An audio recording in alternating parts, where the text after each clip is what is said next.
Welcome to So What's It Actually About?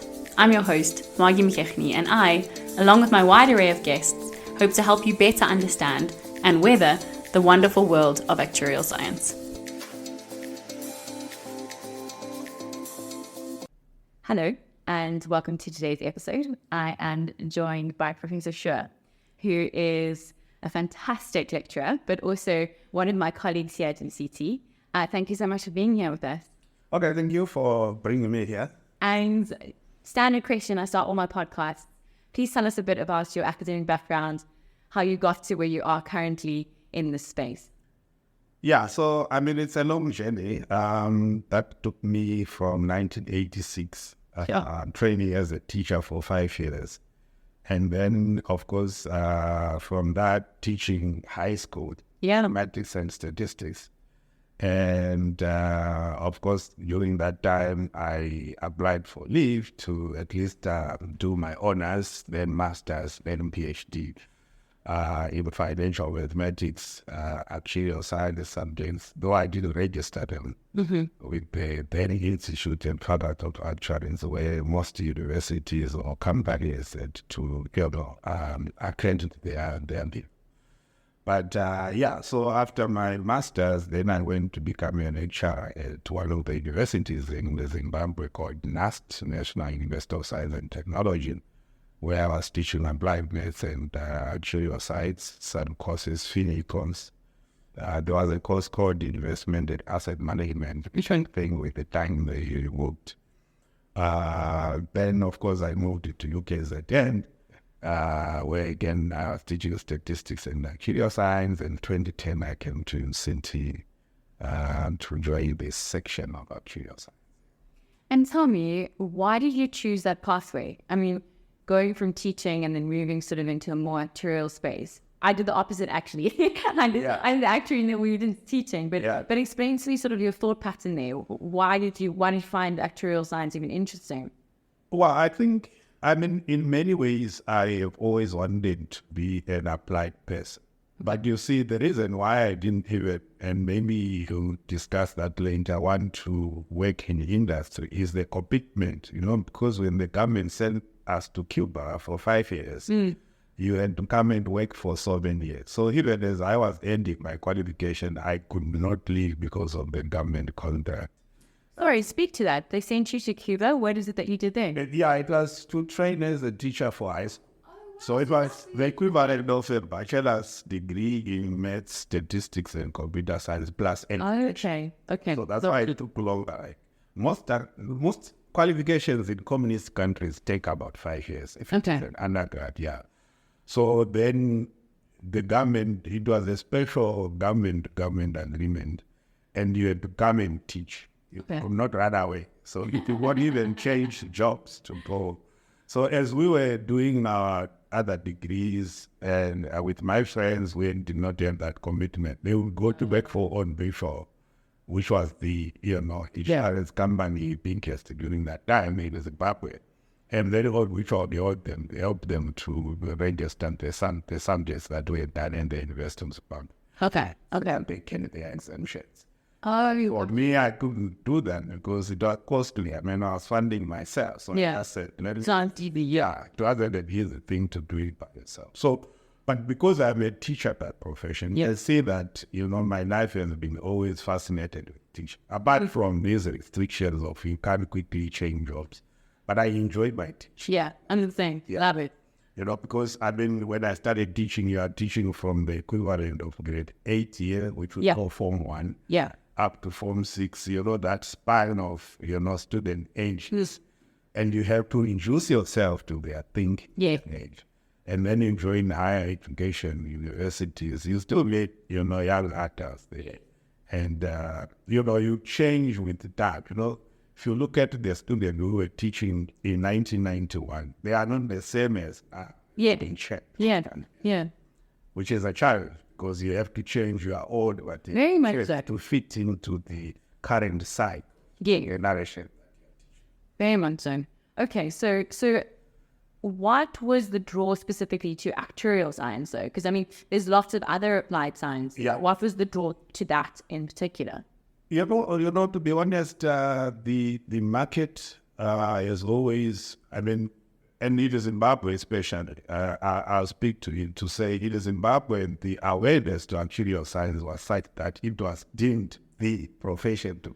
Oh, really? Yes, so everyone would want to do, even our professors in the university, they were writing, summits. Oh, really? Oh, okay. So if you look here in South Africa, some of the black, or even not necessarily black, qualified actuaries are from Zimbabwe and naturalized to state South Africa.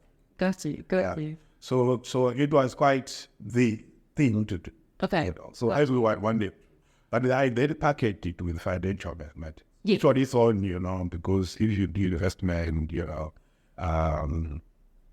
type of courses, then you are also marketable in the banks, not just in the insurance industry. So that was another special program that was funded by the Norwegians. Okay. Which was based at the University of Zimbabwe, but for Sunday students. Okay, gotcha. So I joined there. I was teaching, and I would miss some of the lectures, go study, find myself. Sure. And then, of course, I was lucky that I was one of the top 3 students in that master's program to be funded now to PhD. Okay. So it was a special arrangement. Again, I didn't want to lose my lectureship job. So they could only fund for me to travel and meet my supervisor in Norway, as when I am free, like during this time that we had, I'd go and spend time in Oslo. Yeah, so that's how then I had to complete my PhD. Okay. So within the financial mathematics, there's a lot of courses, again, at high level, of course, like, for example, FINICOS, for example, the FinMaths that do is just introductory part, the second year FinMaths, and contingencies. So you will find that there are quite advanced now discussions at what we call financial maths at that level. But they would just be taking, the input that we teach our undergraduates and these 3 courses. And can we just sort of unpack those? Like, if you could start, obviously, FinMaths, and you said, is foundational, and then Conties would sort of be one up from that, and then FinEcos. Could you briefly touch on what each of those subjects entails and sort of like how they build on each other? Yeah, so I think the reason why our 8211, which is our FinMaths subject, is the basic is that it builds up most of the arguments in the actuarial profession, which are quantitative, right? So it is simply, okay, and the easier one is you are hoping to get something and how much do you pay now? Is price. And because it's foundational, whatever you are thinking of getting is guaranteed. So there's no question of you may get it, you may not. So it's quite structured and deterministic. But then if you look at Conties, now you put life stories to say, but for you to get that 20 rand in the future, you must be alive, right? And what is the probability of you being alive to get it? So the arguments are still the same. It's expected present value, or present value if it is guaranteed. But because now you put life, so there's non-life, which is, the FinMaths discussions, and then life part, which is Conties. But you then pick it up with FINICOS. So FINICOS now, it is the same thing, but now you find that it is contingencies, but the contingencies are not about life. They are about the prices of other assets. So that's why the derivative stories come in. The argument that's still the same, to say, look, you sign a contract to buy something in the future, that something is contingent on the price of another one, right? And so how much should you pay for that type of contract? So which is again expected present value, but the price of that particular asset now is a stochastic process. So there's uncertainty. There's uncertainty, and the same as Conties, but then it's about contingent or assets. So you find that, to any student, the arguments are the same. The only thing is that, of course, we just restructure the thinking. But the issue of present value, expected present value, it is carried throughout that journey. So the expectations, like if you look at Finicos now to result in the Black-Scholes equation, Yes, of it course. is it is a model that was designed by simply calculating an expectation, the expected value, which is the same as present value in the female, another the expected present value in Conties. So it is just Interconnected. Yeah, very. I think what's interesting though is that I don't think students always see that. That's the issue, because they see that as separate Like silos, like silos. But I think that's what should be our job when we teach, to say, even when I'm teaching females, I'll tell them, look, when you shall do Conties, the same arguments will come, but now you are going to take them up like this. Yeah. That's not my job to teach you, because I'm going to teach you. And later, when you shall do Finicos, it's the same argument, but now it will be structured like this.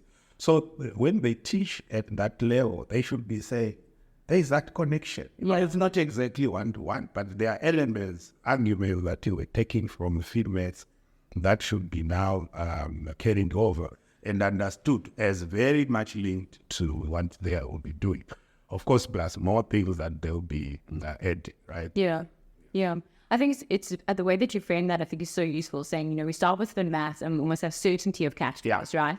We're saying these are going to happen, so work out the present value or the future value. Yeah. And then you're saying, okay, there's uncertainty actually. There's not always that guarantee. Yeah. And that uncertainty can come from the person actually not being alive, or actually the asset price is moving. So there's all these different sort of aspects. And how important would you say it is, given that obviously you have vast experience, to understand that and that element of uncertainty in wanting to become an actuary? So you mean from the point of view of students or from the point of view of past teaching? So I think as a student, as you are approaching sort of proficiency and understanding what I think it's by way of examples, because my big example that I always give is, for example, the UCT pension fund. Good. Because they are going to work and they are going to contribute to a pension. So they know that language. Yeah. I mean, I put a lot of examples that I would say, you guys, when you leave UCT, you shall work perhaps in a bank or in an insurance company or, for Deloitte. But what you will be doing is most of the time is you'll be handling cash, you'll be investing it, and you'll be asking how much do you charge your client for whatever funds that they are doing. Like, for example, a pension at UCT, someone obviously is growing that pension, right, somehow. So things like that, I think, will motivate, because they are more like, they know that there are mortgages, right? Yeah. You put such examples. They know that interest rates, inflation will affect, their cash flows of any type. So it actually motivates them because of the particular life example. It's not about just teaching to say the theory, Yes. You must bring them to the world in which they are. Yeah, and the difference they can make in that. Yeah, and to see that there is nothing special other than solving life problems. Yeah. And we are simply giving you skills to go and solve those life problems. Exactly. I tell them that in class here we give you a story, but sometimes when you are working, you have to design your model on yourself. You're given a problem. Exactly. And then you design, it will be at that level. But we are giving you the skill in order to be able to do that. Yeah, very much so. Very much so. And I think something I would be interested to hear about from you is, you've done a lot of research now, obviously focusing at financial math. Yeah. What is it that you have focused on? Right. So because of the broad way in which I am coming from, so some of my papers are in purely theoretical type of stochastic calculus. Okay. I'll give you an example that one of my very popular paper was on risk minimization. Okay. Right, so it's a game theory type of paper. Okay. An investor is playing the usual game theory type. But I have also written quite extensively on just the methods of pricing derivatives, because the financial math of that level is usually just about derivatives, hedging, pricing, Yes. and the methods involved. Even when I supervise